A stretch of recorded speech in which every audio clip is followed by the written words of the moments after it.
Cool. All right. Well, here at 4.5 hours in, let's dive into topic 4, Trove Topics. This is where the audience can kind of chime in, be a part of the show by tweeting at me at Snarky Starky or at the show at Trove Talk and use the hashtag Trove Topics, or mostly just keep an eye out for whenever I tweet that I'm doing this, and then throw in some questions there. Up first, we have Brandon Gann at Games Gann, who comes in with a 3-part thing right up front of making up for missing last week with 2 questions. First, what is your game of the year as of now? And then second part of that is what's the one game at PSX you want to play after seeing and visiting all your friends, of course. And then his third out of 2 tweets is not a question, just wanted to wish both of you and all listening a happy Thanksgiving. Happy Thanksgiving to you, Brandon. Now a week late, as of when you're actually hearing this. Thanksgiving's tomorrow. Thanksgiving is tomorrow. It's today for me. It's today for you in 15 minutes. By the time we're done, I will be wishing you a happy Thanksgiving for real. As we record this. But yeah, so game of the year so far, and what PSX game are we looking forward to?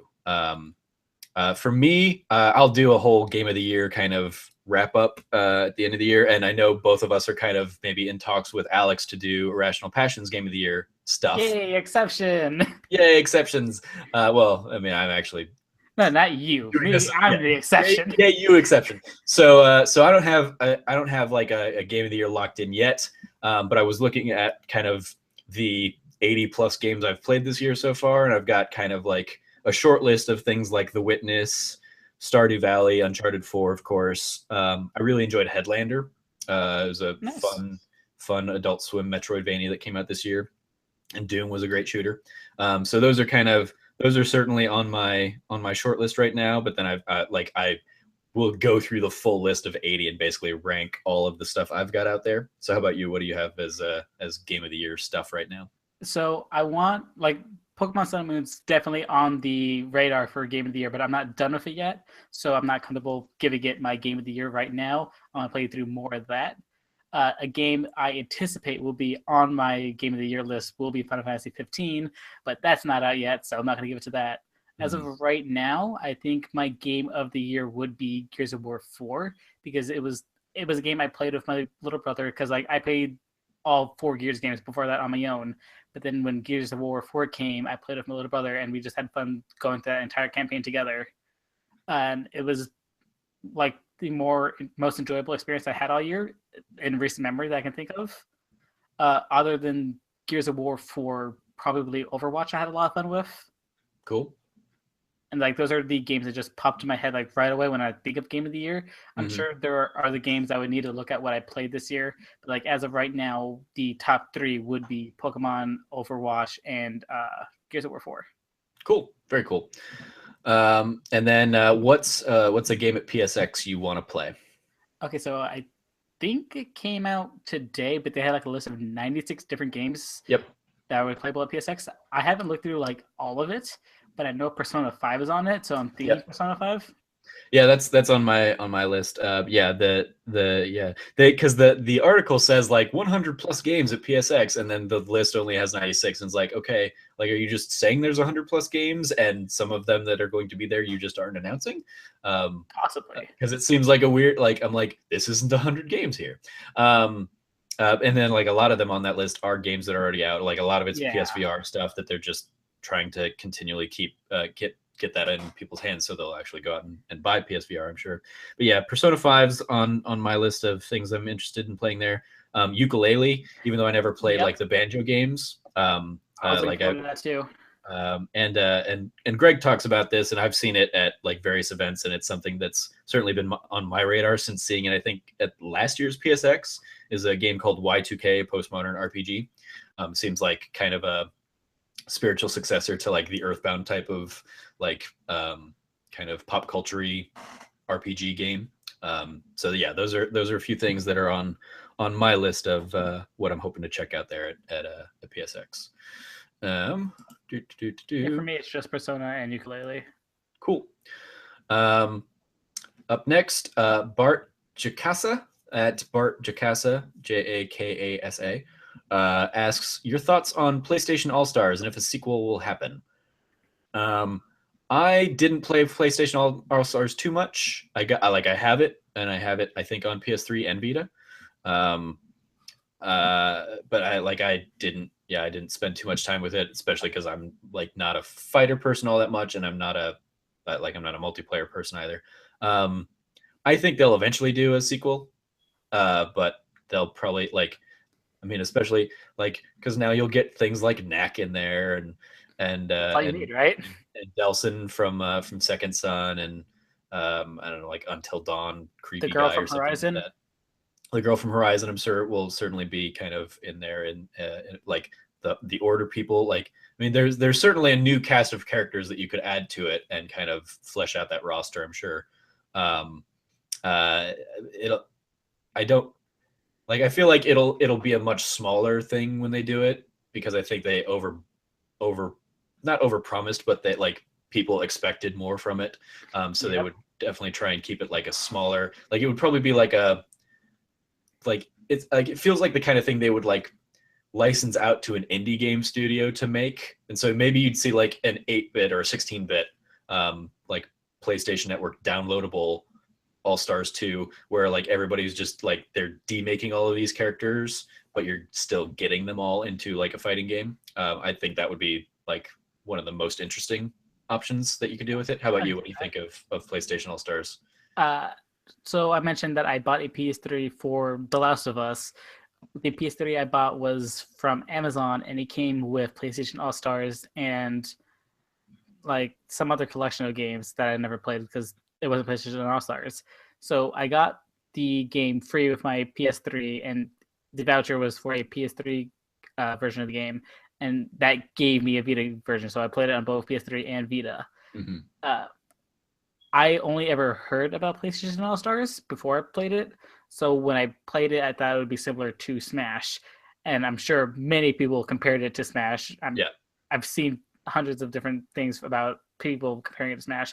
And all the characters in PlayStation All-Stars also have their own games, Xyger. It is just like Smash in that regard. You're not wrong. And the big difference between Smash and that game is that, in my opinion, All-Stars doesn't do a great job of telling you where these characters are from. Like, there's this character Spike who looks like Yugimoto from Yu-Gi-Oh! I'm like, I have no idea what game you're from. But he was a fun character to use. But the only character I ever cared about was Dante from DMC, and like he was the only one I really like played and got good with. But as far as PlayStation All-Stars in general go, I wasn't that big a fan. Like, I played it, I had it, it was enjoyable. I still have it on my Vita. I haven't deleted it yet.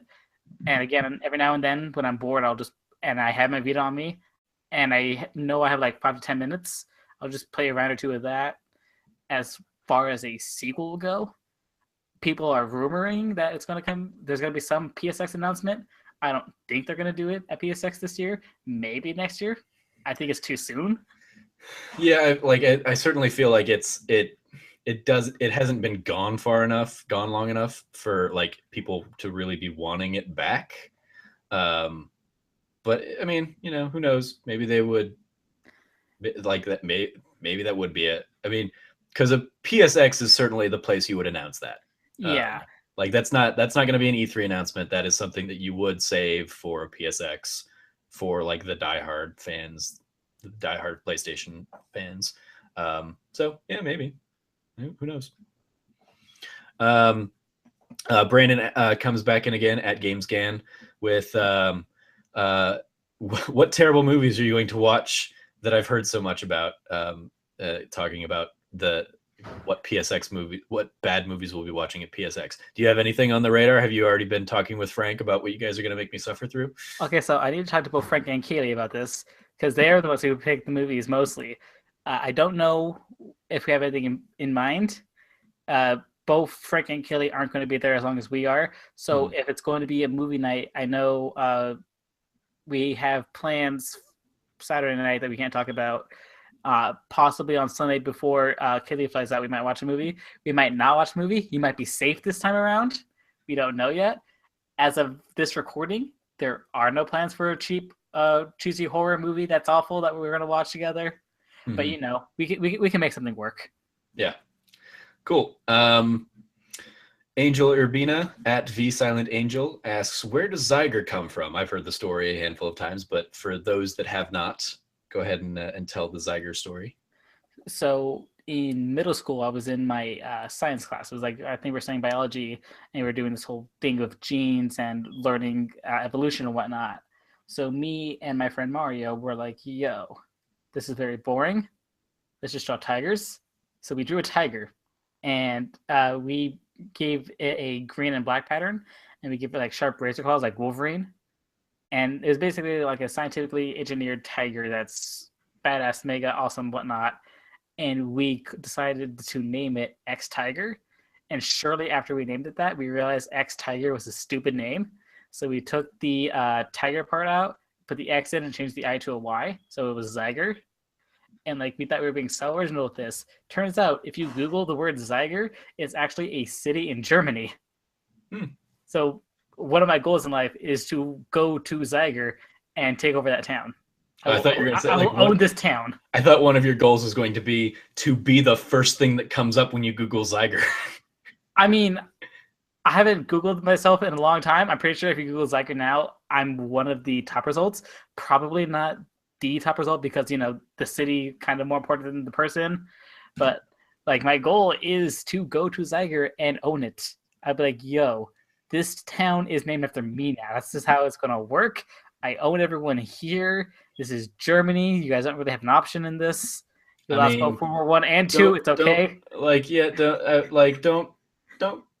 Don't go and be a dictator in Germany. That doesn't pan out well, historically speaking. Historically speaking, you're right. It hasn't panned out well, but it's okay because unlike the dictators of the past, I'm adorable. Okay, moving on. Sean White at Real Sean White asks, favorite Thanksgiving dish and least favorite. I can go first. My favorite is we have in our family we have a special potato recipe we call Aunt Char's potatoes, based on a recipe from my Aunt Char, and it's basically like diced potatoes with like sour cream and cream of onion, cream of onion soup, I think, or something like that. Lots of cheese. It's just delicious, like oven baked potatoes. Sounds good. And then least favorite is probably like, my grandmother would always do like fruit salad or something like that, and I was like, no, that's I don't know. That shouldn't be a salad. It's not for me. So yeah, that's what I got. We already did my Thanksgiving in my family, so I'm not actually doing anything tomorrow or today or whatever. You get a day off. Yep, I got a day off. Yep, I got holiday. I got 4 days off. Woohoo! How about you? For me, it's sort of cheesy, but like my favorite thing of Thanksgiving is eating turkey, specifically white meat. I typically don't like dark meats of turkeys. It's just, I know you can eat turkey any day of the year, but like Thanksgiving is the one time of the year that I actually care about eating turkey. Most of the time I won't just eat turkey. But yeah, the way that my grandmother and my aunt do it, I like. I don't know all the details about it because I'm never in the kitchen while they're preparing it, but I really like it. And then like another dish that I really like is every year my mom would make a cheesecake. And like I think it was like last year or the year before that, she was teaching me how to make the cheesecake, like all the specific things that you need to get and how to do it. So I was originally going to make a cheesecake this year, but the trouble at home sort of prevented that from happening. So probably next year I'll try that. But yeah, really like cheesecake. Cool. Up next, Amy Gilroy at Amy Gills 89, Queen of Ireland, asks, Daddy Trevor, what sage drinking advice would you give to Zai now he's 21? Be careful. Like, be careful. Like, don't. I mean, especially coming up at PSX, like, know your limits. And keep in mind, I've never had a drop of alcohol in my life. Not even rubbing alcohol. I know. So the I was saying for the people who are listening that don't. Yes. Got it. In the bigger picture, we will want to make sure that you are well fed and you have plenty of like food to sop up the alcohol when we're getting you drunk at PSX. Gummy bears. I don't think gummy bears will really do the trick. No, we'll want more like carbohydrate based things that will sop up the alcohol. Gummy bears will certainly sop up alcohol, yes, as you could find in like a Jello shot or something. One of my favorite things that I've seen in the last year or so is we did a Star Wars trivia night for the theater that I used to work with, and they made Jello shots with gummy bears in them and called them Ewoks and Carbonite. That's awesome. It was pretty nice. Oh, that's so cool. Yeah. But yeah, so we'll definitely want you well fed.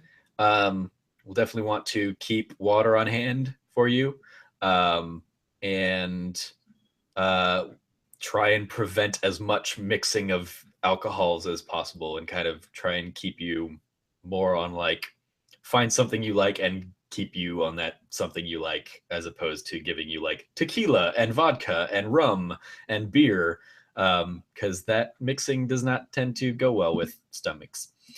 Up next, Jasmine Townsell, one of our roomies at PSX, at Snazosaurus, asks, any fun plans for PSX? What should first timers expect? So yeah, we got. I mean, like we're doing Disneyland. Certainly, kind of one of the plans that we're talking about on the like. I'll be going.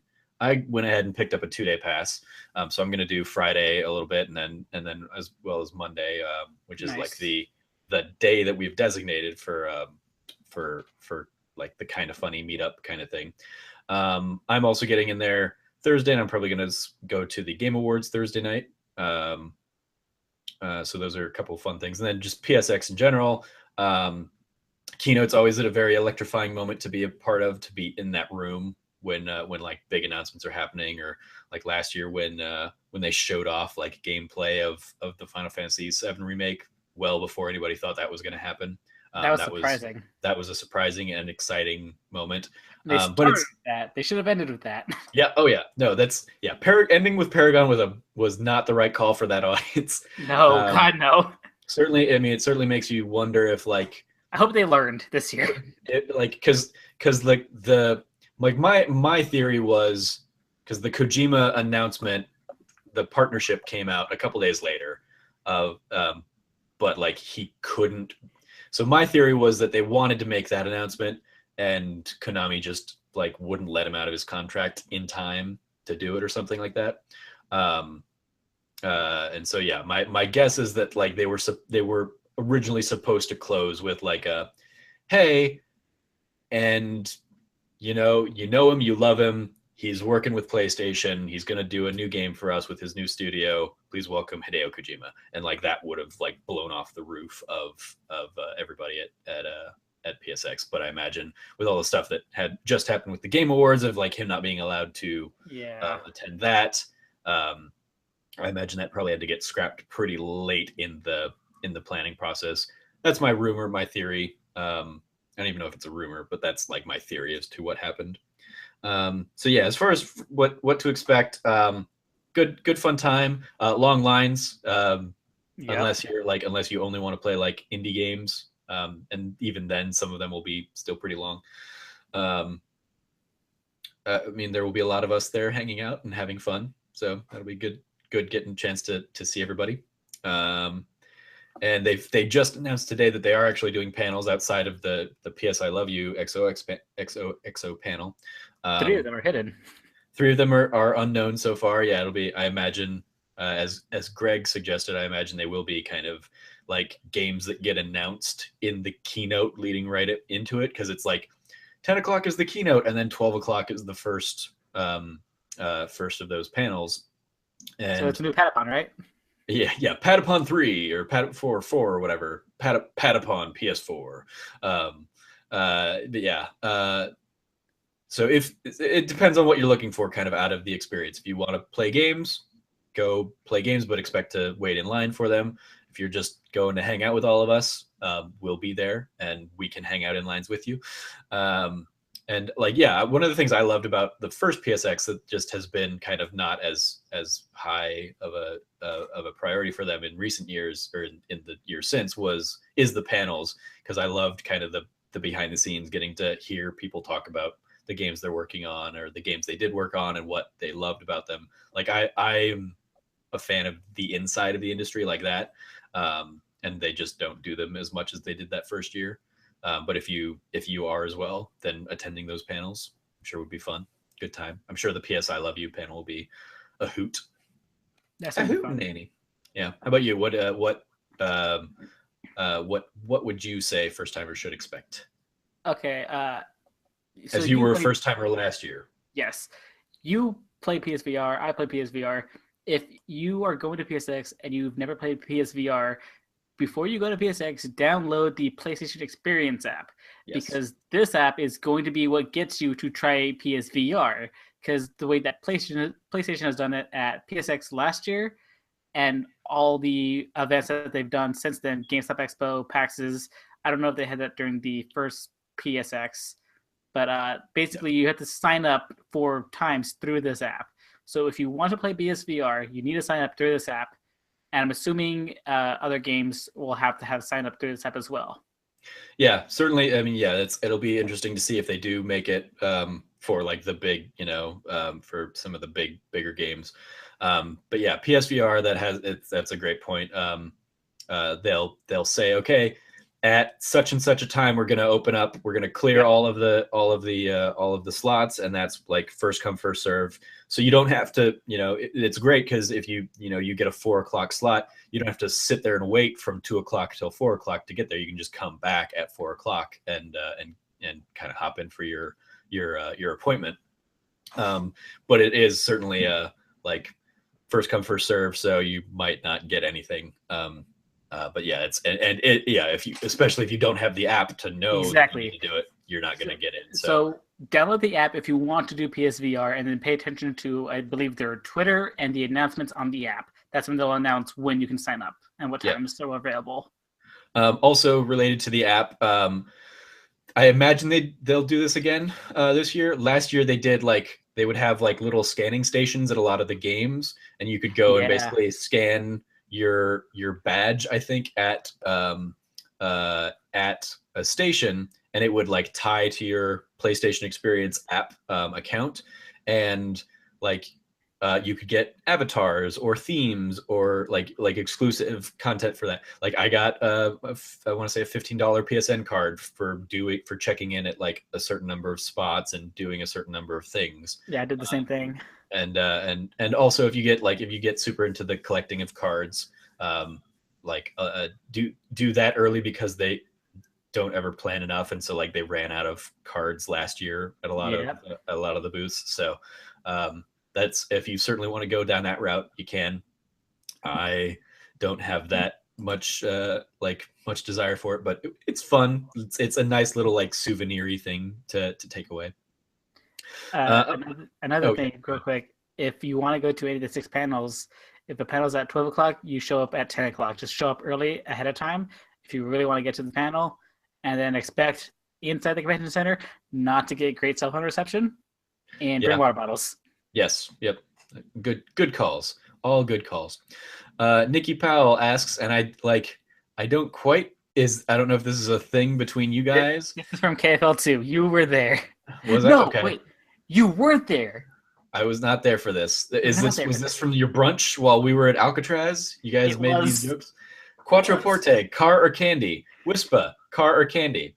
Okay, so where this came from was during our brunch, before brunch, we were waiting outside, and Kaylee was texting our friend Gia Harris, and to see when she would get here. Then Gia said, "Oh, I'll be there in like 10 minutes. I'm gonna arrive in I forget what type of car it was, but Kaylee had said the name of the type of car, and I looked at her like, is that a candy or is that a car?" And then he was like, "Why do you think it's a candy?" I'm like, "It sounds like the name of a candy."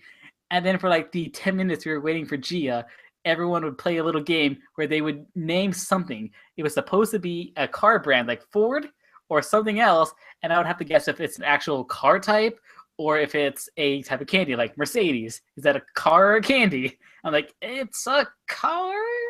It's like, yeah, Mercedes is a car. I love the games we play with you. Like at PAX West, it was like, what does Xyger know? Yep. Tom Cruise. What movies has Tom Cruise been in, Xyger? So I don't know. Yeah, there you go. So even though it's one of them has been shown all week on Colin and Greg Live. Okay. Top Gun. Yes, there you go. Ding, ding, ding. So Quattroporte, car or candy? I know the answers. So that sounds like a car. That is a car. Yes. Yes. Good job. And Wispa, car or candy? That's a hard one. It sounds like a candy. Is it a candy? Is that your final answer? I have a feeling it's car, but I'm gonna go with candy as final answer. It is candy, correct. Yes. You are good. All right, 2 out of 2. Nikki will be proud. I had to look both of those up. I was like, what are we talking about here? Because yeah, I was not part of this inside joke apparently. So I was like, what is a Quattroporte and what is a Wispa? Cool. Pixel Brave at Pixel Brave asks, and former guest Christian asks, so many kind of funny best friends interact online. Who's the first kind of funny best friend you met in person at an event or con? Do you want to go first? Sure. Yeah. Mine was, I've talked about it before a lot of times. Sean Pitts at the first kind of funny live. I was in town early for the event, and he also was in town early and met up with or was going to meet up with Jared Petty for like just a nice little personalized tour of IGN, and I tweeted at him something about being jealous about it, and he invited me to tag along, and we went and hung out and got kind of a very like 2-person tour with Jared Jared was very kind enough to do it on his lunch break. So yeah, Sean was the first one in the community I met. And then like the rest of that weekend, I met people like Alex and Cameron and Nikki. So yeah, but Sean was the first by about 5 hours. It's funny because it's the exact same answer I have. Not exact same, but like the first person I met in the community is Sean Pitts. Yeah. And it was through RTX 2015 where like a week or two before the event, Sean's person that he was going to stay with canceled on him. So Sean didn't have a room, but he knew I was going to PSX. And like, from my understanding was Sean didn't know anyone well enough who was going to RTX to ask them to stay, but he knew me because we've been Facebook admins for a while, and he knows me from Twitch. He's like, hey, Xyger, is it okay if I stay with you? So at like 4 a.m, Sean finally gets in, and like he's worried that I'll be asleep and that he'll have to sleep in the hallway. So he knocks on the door, I open the door. I see Sean for the first time ever, and it's like, oh, you're Sean Pitts. You're someone I know and respect and everything. He's like, you're Xyger. You're a lot shorter than I thought you would be, but oh my God, you're Xyger. I actually know you. So we talked for a little bit, but it was like 3 a.m, so it was super early. So we decided to just go to sleep and then talk more in the morning. But yeah, he was the first person I met, and it was at an RTX. Then later we met up with a few other KFBFs. Later that day we saw Louis Min Cha Cha Cha Cha Cha Cha Cha Cha Cha Cha Cha Cha. And then through the course of the RTX, I met up with more people like Nathan Swisher, who is coming up a little bit. We also met Jared, who is amazing at Smash Bros. We made Nathan's friend Philip. We met, I apparently met my friend, the future, Trevor Sanders, that RTX, but I don't remember it. But I remember him coming to my room because I've seen a picture of him since then. I was like, oh, you were the last person to come into my room at like near midnight when we had 16 people in there, and you hung out for a little bit, but then you left. I didn't know he was the future at the time because I never talked to the future, but like I met so many people that first RTX, but the first person was Sean. And we got tortillas tacos. Cool. Christian at Pixel Brave also asks, what is worst game? Do you have a worst game? What is worst game? In read in true Jared Petty pockets full of soup fashion. Okay, so this is a small indie game you probably never heard of called Uncharted 4. Not just kidding. Uh, If I really said Uncharted 4, a lot of people would be mad at me. I mean, that's what I would clip out and be like, "Hey, Greg, go ahead and remove Xyger's admin and give it to me." Damn, but no. As far as worst game, off the top of my head, I can't think of any game that I particularly hate so much because most of the time, if I don't enjoy a game, I just don't play it. Mm-hmm. But a game that I know I did not enjoy at all was probably like one of the games I played on my Xbox 360 to get the 1000 gamer score because it's those childish easy games. I've played a lot of like Bolt, awful game. Terminator Salvation, awful game. Fight Club Round 3, whatever. Didn't enjoy that game at all. But like they weren't particularly bad. I just didn't enjoy them. Mm-hmm. As far as worst game I ever played, it's gonna be among those games. I would probably give it to Alien Colonial Marines. Like I mean, that one is notoriously bad. That game crashed on me a lot, and it was disappointing because I really love the Alien franchise, and like that game, like it wasn't necessarily bad in the story sense, but like just playing through it, it wasn't fun. It wasn't okay with 1000 gamer score, but I'm pretty sure some of the achievements were broken. Like I stopped playing halfway through it because I just couldn't deal with it anymore. But yeah. Yeah, I was thinking about this earlier, and I was like, I know, especially back in like in my younger days, I played a ton of shit games on like PC and like shovelware games on like Super Nintendo or N64 or something, like really bad games that I've just like forgotten because they were bad. So in recent memory though, like games that have been bad and I've been angry about it. I went through and I also looked at like because the last couple of years I've done like best of and worst of lists. And so 2 years ago, my worst game of the year was Assassin's Creed Unity. Oh yeah. And I went on a huge tirade. And it like I'm not even talking just about like the face glitches or whatever that like get posted all up and down Reddit, where like the faces disappeared and all you see are the eyes and the lips. No, it was like I did not have fun with that game. All of the stupid shit that they like tried to integrate into it. The story was boring as all hell. The characters were crap. The controls have always been a pain in the ass in Assassin's Creed. And it was like the only reason I played through that game was out of hate and spite. I was like, fuck this game, but I'm gonna finish it. And then I came very close to just breaking the disc myself after I was done with it because I had such a bad time with that game. And it like in that write up that year I wrote like well, like Black Flag tricked me into thinking the series was good, so I tried it, and so true, though. And I went back and like I talk about this on the episode with Nathan last week. So I played Black Flag, and then I went and tried through the whole rest of the series and got up to Assassin's Creed 3 and was like, couldn't get past the prologue section of that game because it was just boring and dull. But even that wasn't like aggressively making me angry in the way that Unity did. And so I wrote like, Black Flag tricked me into thinking the series was good. Unity confirmed that it's not, and I'm not going to come back to this series. So like when Syndicate came out last year, didn't touch it. I'm unlikely to pick up Osiris or whatever, the Egyptian one that's rumored and likely a real thing based on like the fact that they're saying it's a real thing in Watch Dogs 2. So that was my worst game of 2014. My worst game of 2015 was the episode Dusky demo from Final Fantasy. Yeah, that is, I mean, and like I've said this a lot too in the past. That's not what I want out of a Final Fantasy game. The hour that I spent with it at PAX is better than that. So I'm more hopeful than I have been in years that I will have a good time with Final Fantasy 15.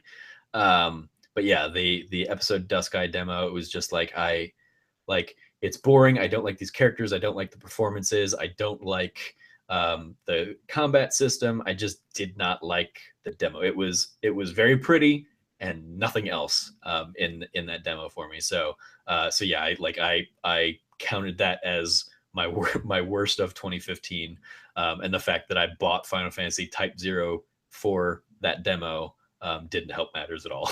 Type 0 was a good game, though. I never touched Type 0 though. I did never play it. Gamer score on that game. It's fantastic. Cool. So yeah, that's and again, I'm sure I've played worse games, but those are the ones that come to mind for me now. I have a new answer. Okay. Tetris Ultimate. Fuck you, Ubisoft. Make a good Tetris game. It's not hard. EA did it. EA made several good Tetris games. Ubisoft, stop fucking it up. There you go. Here. Alex O'Neill at AlfFighter27, friend of the show, former guest, asks, what led him to being so nice on the internet? Most boys are bad, but he's a good internet boy. You see, I'm a good internet boy, Trevor, regardless of what you may think. I mean, sometimes. Sometimes, no. I'm good all the time, okay? Except when I'm not, but we don't count those, okay? Okay. But yeah. What like I mean, you are a genuinely nice little dude. A little naive at times.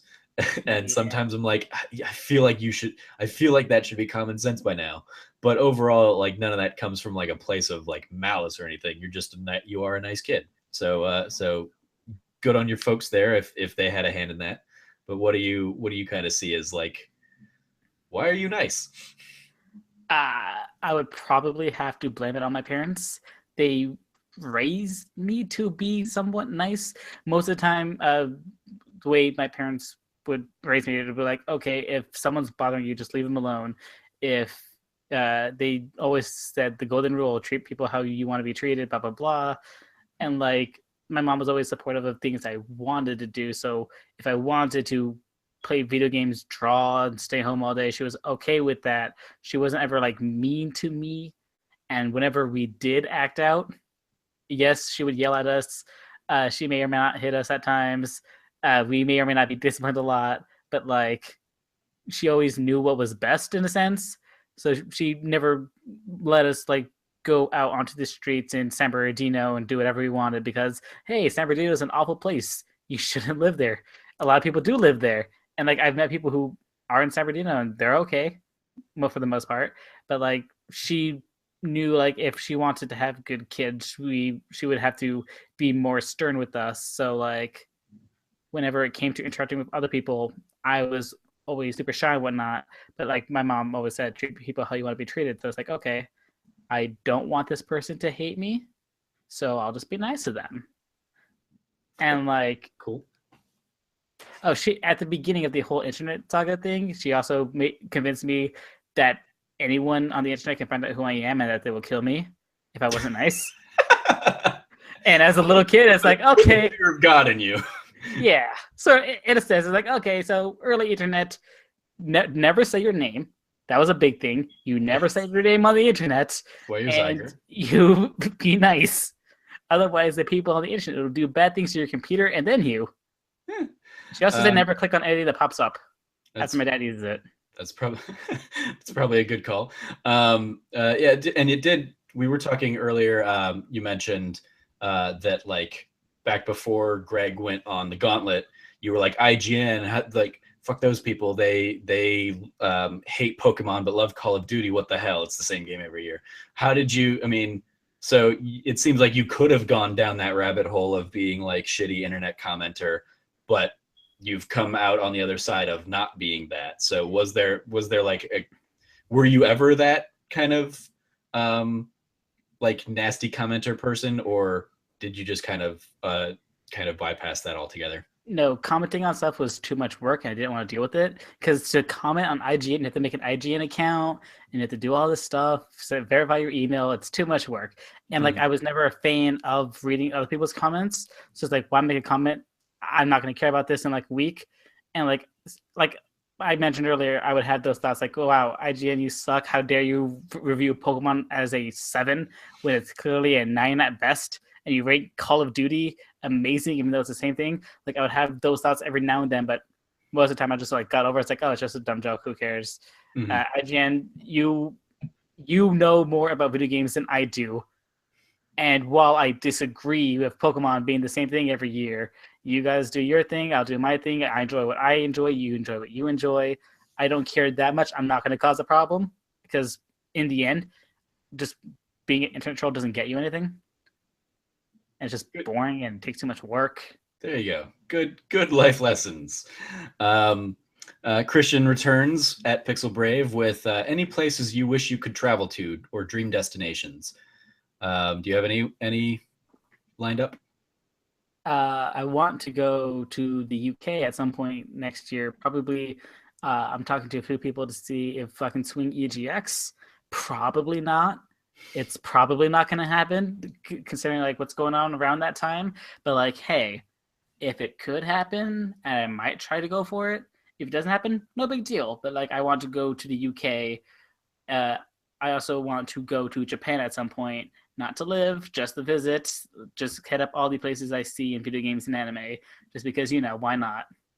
Yeah, very cool.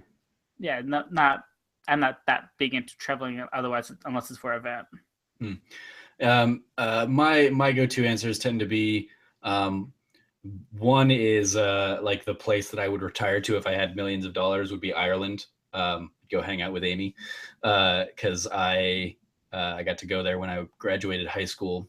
We went to Europe for 3 weeks, and Ireland was like one of the first stops on our little tour. Nice.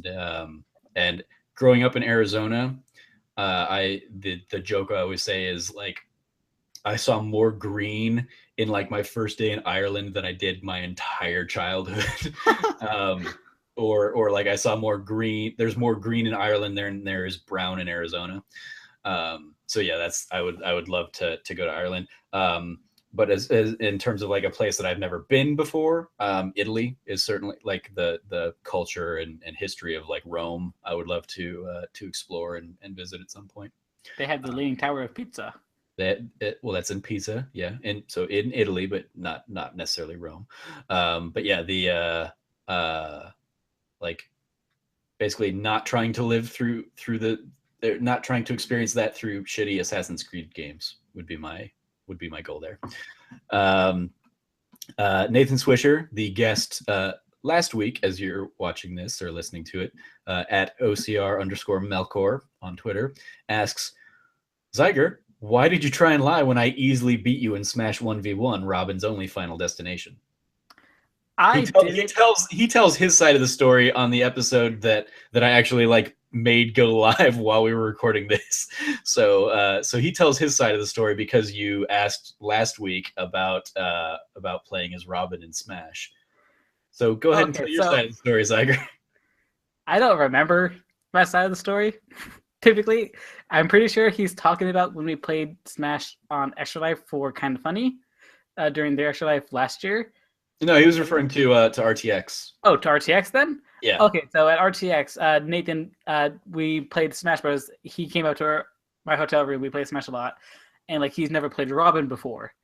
And I tell him, like, oh, Robin's a really cool character. He's from the new Fire Emblem game. He's really cool.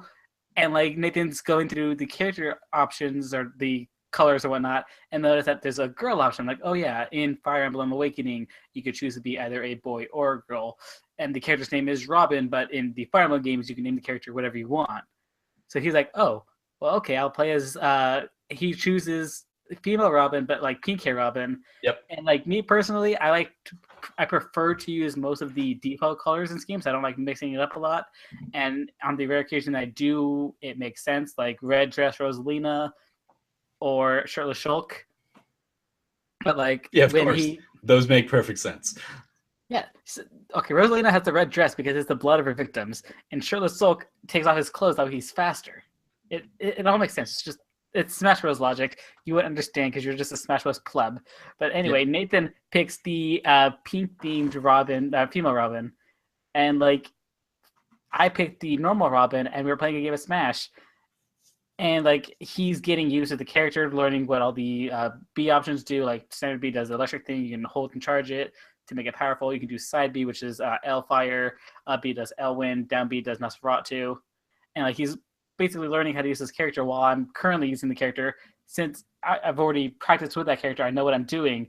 And it's me, Nathan, our friend Jared, and I think Sean or Lewis or just playing random Smash battles, and like it became a running gag that I was like, oh, someone would ask, okay, who's Robin? And I'm like, oh, I'm normal Robin, and he's the loser, pink hair Robin. And then he would continue like, no, pink hair Robin is the best Robin. And at some point, we're like, yo, 1v1 right now. Even though we technically didn't do a 1v1, the way I remember it is we had the smashing of 8 people, and it would just be me and him in this thing with like 6 other people, but we would only go for each other. I don't remember us doing like an official 1v1. We might have on the DS version, but I don't think he had his DS on him. I could be misremembering that, but I just remember fighting against him, and I may have fallen off the platform a few more times than he has. But the thing is, he's forgetting the fact that my adorableness adds a +3 life onto my thing. Nope. So that's how not a thing. It is not a real thing. Nope. Yeah, home rules. Home rules. So technically, if you want to go by the official Smash Bros. Thing, he may have survived longer than I have in this 8-player Smash, where we are 1v1ing against each other while competing against other 6 people. I think like Andy was the Pika bitch because he was Pikachu. He was a down B. Fuck him. Sean was Little Mac. Louis Machacha was Mario. Jared was Zelda. And of course, I was Robin. He was Robin because at that time, he was my main, sort of. It was him, Rosalina, and Shirtless Shulk. So we're playing through all these characters and whatnot. And it's just this rivalry that me and Nathan had about pink-haired Robin and normal Robin. And obviously, normal Robin's the best Robin because you don't see a pink-haired Robin amiibo out there, okay? Normal Robin has an amiibo. I mean, you could probably actually find a custom one, I'm sure. Yeah, a custom one, but not one officially like by Nintendo. It doesn't have the Nintendo seal of approval. If you got a custom one. So you're saying custom ones are shit and don't count for anything? That's not what I'm saying. I'm saying... I was going to say, because as someone who has a custom amiibo, that sounds like something you wouldn't want to be saying. I'm saying that normal Robin is better than pink hair Robin, and that's all that matters. And if Nintendo is listening to this, yo, I have an amiibo design right here that we can get into production like right now. Nice. Well, yes, the Nathan in his episode mentioned that he did beat you as pink-haired Robin. He might have fallen less times. Your tweet last week was basically like, yo, normal Robin is best Robin or something like that. More or less. And so, yeah, he kind of told the story from his side of things. And I used pink-haired Robin as the thumbnail for that episode today. So there you go. Haha, it's just to spite you. A thumbnail joke that, like, is really deep in the weeds of the conversation that is really just for you and Nathan. Also, before you invited me on, I realized that I was like me, myself, I'm in like 4 of your thumbnails. And I'm very proud about that. I was like, yeah, I'm not even on the show yet, and I'm already on 4 of the thumbnails. It's going to be great. Next up, Fiona McKinnon at Zeranix asks, if you could be placed into a game world, which one would it be? All right, I have my answer ready to go if you want me to go first. Yeah. Mine is always Pokemon. Exactly, mine is also Pokemon. 100%. It's like any other one, I'm going to die, so exactly. Nope. And Pokemon, anyone could be a trainer. It works. Yep. There you go. Yeah, there's no reason to not want Pokemon to be your answer there, unless you are like a real fun sponge, as I am often attributed. The Reverend Cameron Abbott at Unsexiest Comedy, also a former guest, asks, how do you manage so many mod jobs and still have time for Criminal Girls, and which of the mod jobs is your favorite? Oh, is he asking which mod job is the favorite or which Criminal Girl is the favorite? I mean, I would have guessed which mod job, but if you want to answer both, like which mod job and which of the Criminal Girls is your favorite, go for it. Before I answer this question, did Cameron really become a reverend? Is that a thing? Cameron? Yeah, Cameron and I are both reverends. I know you did it. I didn't know he did it as well. Yeah. Yep. He I want to say he performed a ceremony for one of his friends. I performed mine for my sister. I'm pretty sure we're both like through the same like Universal Life Church. It's basically like an internet church where you just go and sign up, and based on your your state's like legislation and stuff, you might need to go through a couple extra loopholes. But here in Arizona, it was just like, nope, sign up and you're good to go, and just then you sign the documentation, and I'm a reverend. Cameron's a reverend. Jarrett John, who's done stuff over with Irrational Passions, I know he's a reverend as well. All of us through the same group. Yo, I want to be a reverend.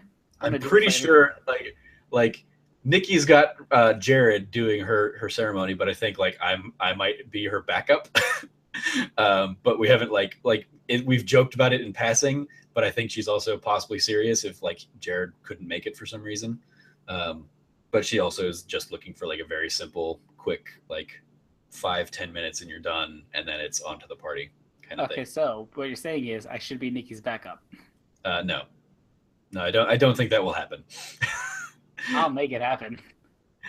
So who's your favorite mod job and who's your favorite criminal girl? For modding, it would be kind of funny, even though it's really crazy in there. We get a bunch of viewers on that channel, and the chat goes faster than any other channel. A lot of people have a problem with that chat because it goes by too fast and they can't read it. Yeah. I know a lot of my friends always say like, oh, I like watching the show, but I just turn the chat off or move it off to the side because they just can't keep up with it. But like me, like having to read every comment or every line since I became a mod, when Greg made me a mod, I got used to reading things fast. So like I can keep up with the chat no problem. And I also have a plugin called BTTV, which I can enter certain words or phrases that will highlight things in red. So if someone says a certain word that I know in context will probably get them banned or deleted or whatever, it will show up in red. Mm-hmm. So it's like, okay, this comment will stand out of all the rest. And if it's a bad comment like I suspect it to be, I can just ban that person right away. Yeah. And then as far as criminal girl goes, I believe her name is Ren. I don't know her last name because it's all Japanese, but she was the taller one in the Virtual Criminal Girls game. She was going to go to hell because she was going to kill a stalker of hers, but her whole thing is, as a little girl, she was molested by her uncle, and since then she's hated men, and she's always felt awkward around men, and like when you first are introduced to her in the game, she tells you that she hates you because you're a dude, and as you progress through the game, it's very clear that she's not a fan of you. She doesn't like you. But like, as you continue to get to know her, she starts opening up, and then she tells you all these things. And then you find out, oh, she was going to go to hell because she was going to kill a stalker of hers because she didn't want to interact with him because she was afraid of him. And then she figures out like, oh, she can get over her fears of men and whatnot. And she opens up a lot more. And like, she's always been this type of rebel girl character. So when she starts opening up, she starts being nicer to you. She doesn't hate you. She ends up falling in love with you because in the game, all the girls end up falling in love with you. It's very weird. But yeah, she's by far my favorite character. Cool. And then last question comes from Buddy at BuddyWatson12. What's your favorite amiibo? Yo, the Xyger amiibo made by Maximum Cortez at RTX 2015. Yeah. He modeled it. Then our friend Wesley Bray, who is a Facebook admin, got it 3D printed and painted. Hold it up again and talk a little bit because you froze when you held it up the last time. No, okay. So yeah, this at RTX during the Colin Greg live panel, Greg made an offhand joke that I should come by his hotel room to take pictures so he could make an amiibo with me. And I had to be naked for all of these pictures. And I thought that was really weird, but I'm like, okay, Greg, whatever you say, you're the boss. During the RTX meetup at Xyger, he took a few pictures of me. And on Colin Greg Live the next week, he said, hey, I got these pictures of Xyger. If anyone can make an amiibo, that would be amazing. Maximum Cortez, being who he is, used some application, I believe it was Maya, which is a program I'm familiar with as well. But he made this little sculpture of me based on those pictures. At that RTX meetup, I had the black shirt and a yellow shirt with a little dog on it. They could get a dog on there, obviously. But he 3D modeled it, and then he sent it to our friend Wesley Bray, who works in the UK. I don't know what exactly he does, but he has a 3D printer at his job. So he 3D printed it. He made 5 of these. He broke one, kept one for himself, and then painted the other two. He gave me 3 of them: the normal one here, the silver one, and the gold one here. And they're supposed to replicate the Mario amiibos, where there's a normal one, the silver one, and the gold one. Yep. I love that you knew this was coming, so you had them all like on hand. You see, originally my answer was going to be the Rosalina amiibo because Rosalina is best character out of everyone in Smash. It was like kind of like my amiibo a little more than hers. Even though hers doesn't come in the blood of her enemies red, right? No, it does not. Clearly, it's very disappointing. Clearly, your logic there, not on point. See, logic only applies when you want to apply it, and I only apply it the way. This is the problem with America right now, Xyger. Stop it. You're not wrong. This is the problem with America. However, you don't understand, Trevor. Nathan cannot be right. He just cannot be right. Normal white-haired Robin better than pink-haired Robin. Nathan 1v1 me in Smash. Let's go, bro. Let's do this. We're gonna. He's not going to PSX. No. Maybe probably, KFL. Probably won't see him again until KFL 3. Yeah. KFL 3. We're gonna have a 1v1 Smash Bros. Off, Nathan. I challenge you. It's gonna be Robin versus Robin, and I'm gonna dress up as Robin from Batman. Okay, that's creepy. Remind me to not schedule rooms or book rooms for that one. As far as my favorite amiibo, it's the, and I didn't bother grabbing it, but it's the like the classic 8-bit Mario. That I appreciate the pixel Mario there. The one with the brown pants or the blue pants? I don't know, whichever one wasn't the like Mario Maker exclusive, like the one I could actually go and buy from a store. Okay, I think that's brown pants. Sure. And then the one with the blue pants is the one that came with the game. Okay. Yeah, whichever one I have, the normal, and then I will also, I'm also keen to pick up the same like the 8-bit Link that is just coming out. Oh yeah. That's like I love, old nostalgic gamer in me like has an affinity for those, and I'm not much in the rest of the amiibo scene. I fell down the Lego Dimensions well, which I also see yours in the background there. I'm starting to fall down that well. Yep. So yeah, that's my favorite amiibo, and that's it for questions for Trove Topics. At 5.5 hours, this definitely made the longest episode. New record. Congratulations, Xyger. New record. That's a yes. I'm remembering a Smash Bros thing, right? Yeah. Yay. So yeah, so for to go ahead and wrap things up, Xyger, go ahead and for one last time tell people where they can find you, and what you're doing, who you're at, where to find you on the tweets, and if you're doing anything else. Okay, so literally all social media. My name is Xyger1337. That's Twitter, Instagram, Snapchat, whatever social media you use. I'm probably on it with that name. I may not use that. I mostly use Twitter and Instagram, but if you want to add me anywhere else, it's Xyger1337. I'm mostly on Facebook. I'm also a lot on Twitch. You can see me watching various Twitch channels like Kind of Funny Games, Alfredo Plays, my friend Alexi Ray, who streams on Massacre Rampage, and like dozens of other Twitch channels. IGN, Fred Marabella, Dustin Legary, they all have Twitch channels I go to a lot.